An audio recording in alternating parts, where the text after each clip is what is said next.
Ça, c'est moi. Et je le savais pas encore, mais là, je viens de partir pour le plus gros défi de ma vie. 900 km de vélo, seul, pour relier Caen à Chamonix et pouvoir tenter l'ascension du Mont Blanc. J'aurais dû me douter que ça allait être une idée de merde.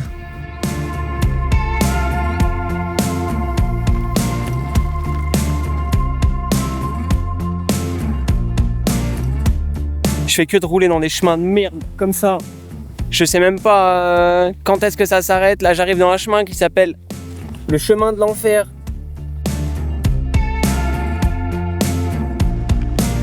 C'est pas la joie, là. Depuis tout à l'heure, je suis sur une montée, c'est interminable. Il a commencé à pleuvoir. J'ai l'impression de pas avancer.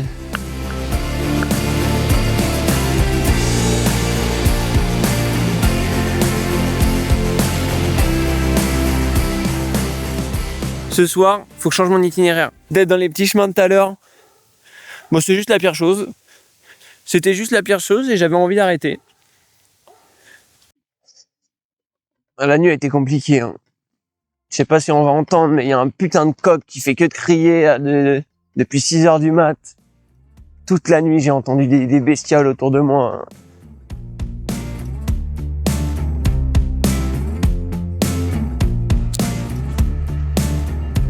Oh, mon cul! Putain!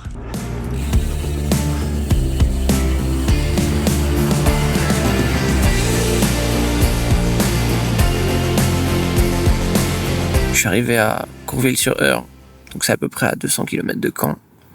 Et l'objectif demain, déjà premier objectif, dès que je me lève, c'est d'aller à la pharmacie acheter de la crème pour le cul parce que là ça me brûle, vous avez même pas idée.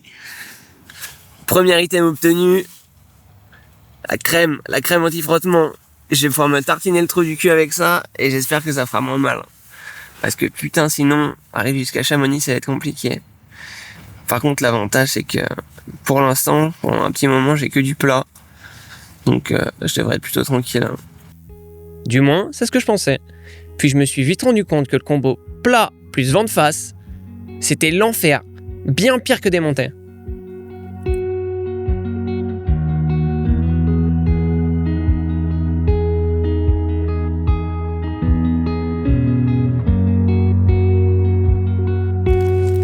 Fin du jour 3. Mais honnêtement, je pense que cette journée-là, c'était la plus dure mentalement.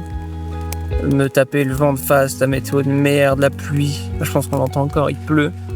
Puis j'ai regardé la météo pour les jours suivants, c'est que de la pluie.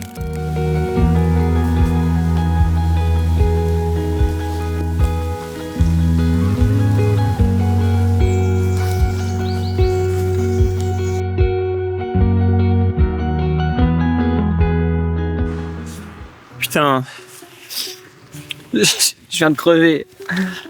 Regardez. Oh, l'enfer. J'espère que je vais juste pouvoir regonfler et que je vais pouvoir repartir. Sinon, putain, c'est la sauce. Hein. Puis je suis dans un coin paumé, là. Pas trouver un magasin, là.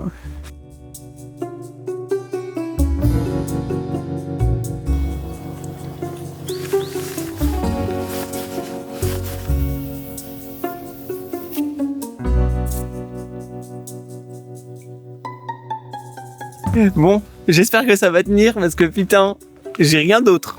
Je sais pas où est le trou en plus. J'ai regardé, j'ai fait le tour de la roue, j'ai rien vu. Donc, on va bien voir. Hein. Laissez-moi vous expliquer comment je me suis retrouvé dans cette situation. Quand je suis parti, je pensais que mes roues étaient montées en tubeless, c'est-à-dire avec du liquide qui rebouche les trous dans les pneus. Donc, forcément, j'ai pris mon kit de réparation tubeless. Comme j'ai pas vérifié avant de partir, j'avais des chambres à air dans mes pneus et donc j'avais rien pour réparer. Pour essayer de réparer mon vélo, je me suis dit que j'allais le pousser jusqu'au magasin de vélo plus proche, sauf que il était à 15 km. Donc j'ai vite compris que c'était mort. Je décide alors de faire demi-tour et demander de l'aide à des passants. Je vais me mettre là à l'intersection, puis je vais attendre. Puis je vais prier que je fasse.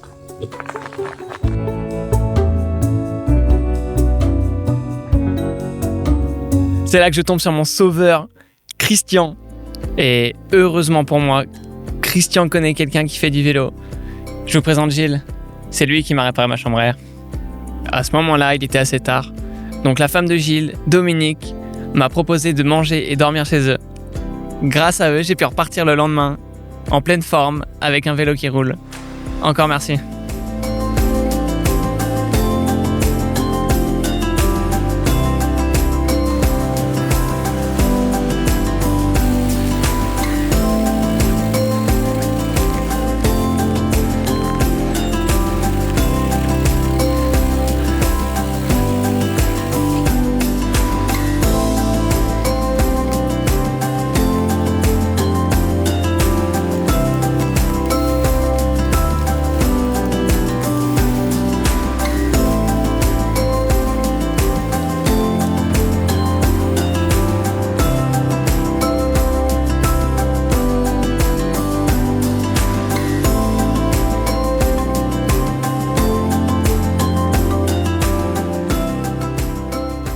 Bon, je vous explique. Champagnole, c'est là.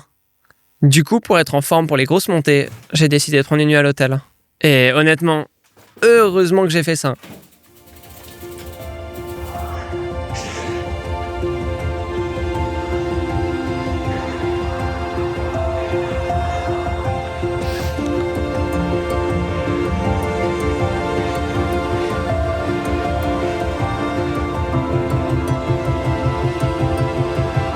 Ouais, les petites pauses là.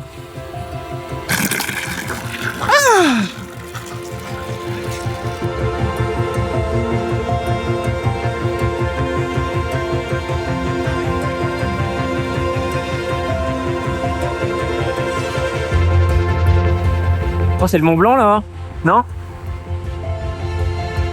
Ouais, on l'a vu.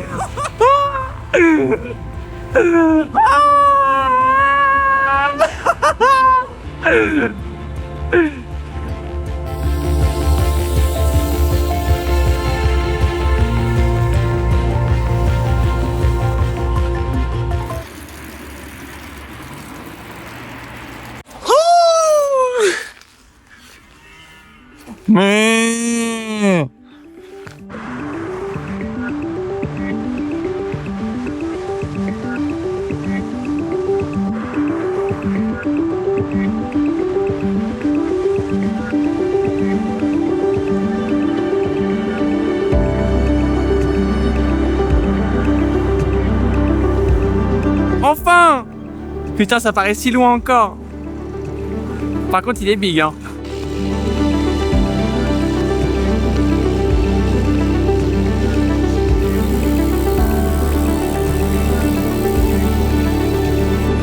Putain, je suis dans la dernière montée là avant Chamonix. Interminable. Hein. Heureusement que je vois les sommets enneigés au loin parce que sinon...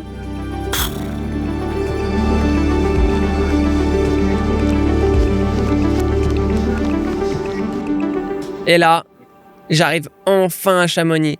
Après 9 jours de vélo, j'étais complètement claqué.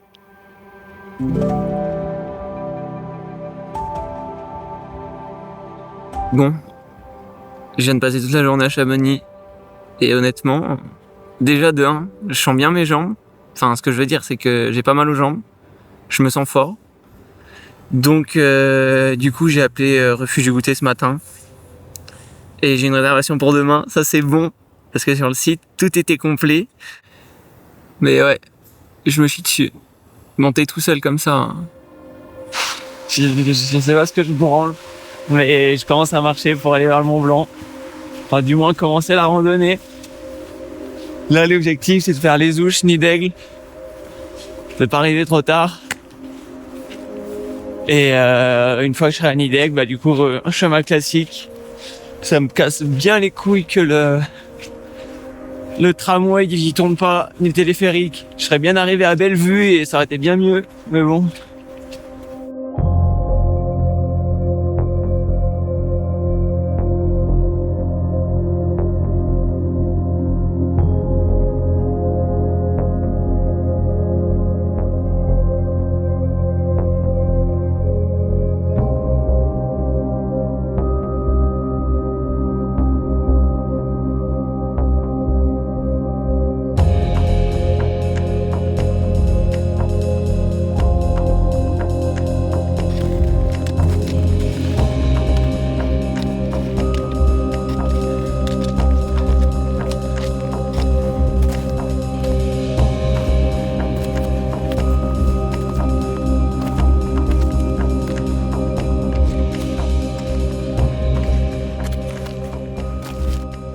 Le refuge du goûter qui est là-haut. Juste là-haut, là-bas. Moi, je sais pas si on va le voir à la caméra. Mais putain, je vois mon objectif de ce soir, putain. Et là, du coup, j'imagine que c'est le sommet.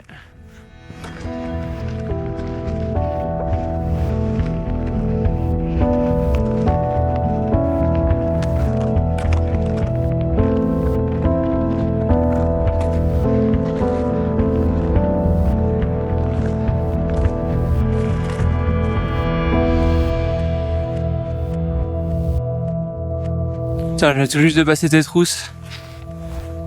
Le goûter juste là. Le couloir juste là. J'aime pas si on voit. Mais c'est physique, hein. La semaine de vélo qui me traîne dans les pattes, hein. Putain. Et arriver au putain de refuge de goûter. Difficilement, mais je vais y arriver. À ce moment-là, c'était franchement la galère. J'étais complètement épuisé et en y repensant, j'aurais probablement dû faire demi-tour.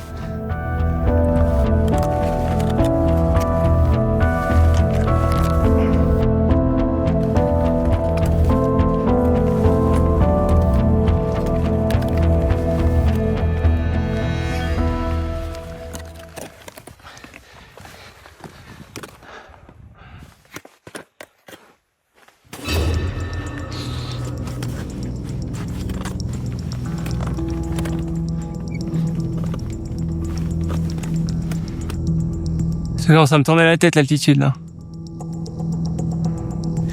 Allez, let's go.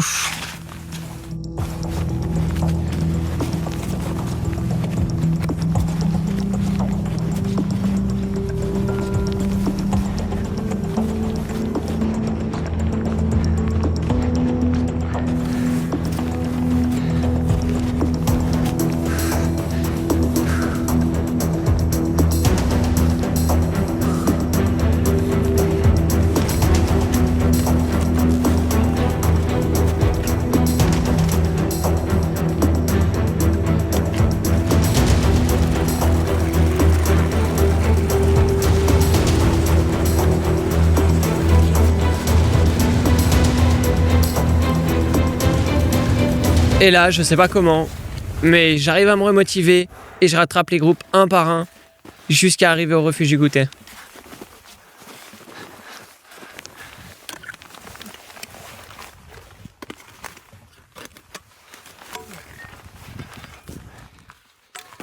Dans le refuge, j'ai fait la rencontre de Enzo et Théo. Et ils m'ont proposé de m'encorder avec eux pour tenter le sommet. Il y en a qui a aussi une Hop, les... Ah bah voilà. Fallait que ça sorte. Allez les gars, allez.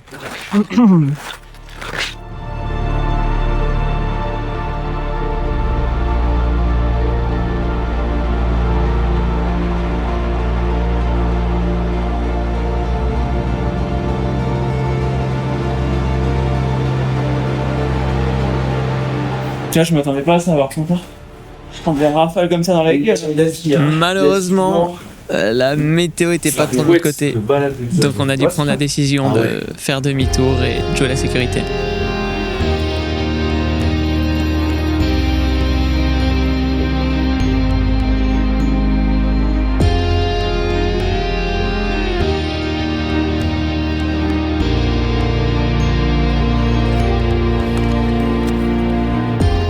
Honnêtement, c'était frustrant. Mais je pense que c'était la bonne décision. Et puis rien ne m'empêche de revenir au Mont Blanc plus tard.